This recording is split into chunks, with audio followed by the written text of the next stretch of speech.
Having attached my name to the amendment so ably introduced by the noble lady Baroness McIntosh of Pickering, I'm just going to speak very briefly to express the reasons why I think this is something the government certainly needs to address and respond to.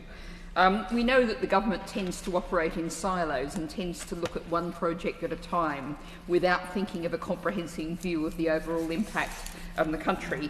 And I think if we look at Clause A in this amendment, focusing on the environment, in the past 10 years or so we've seen real progress in terms of understanding that we need to think about the landscape on a landscape scale rather than just going, oh, we've got this nice little protected bit here or this nice little area there.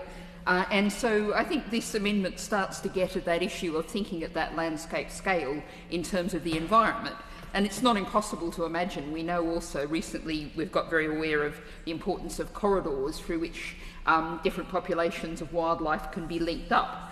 And you could actually be having projects that one on their own doesn't look to have a serious impact, but the two together effectively cut off, separate, say, two populations of animals that might already be really lacking in genetic diversity and not be able to afford that separation.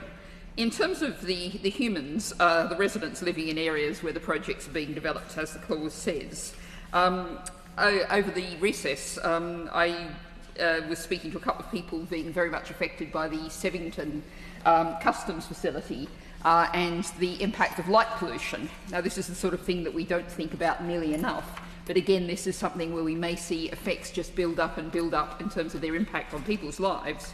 And of course, the other obvious area where impacts may be cumulative is, of course, traffic, where if you have projects growing, linking together, the impacts of traffic could be absolutely disastrous on communities' lives.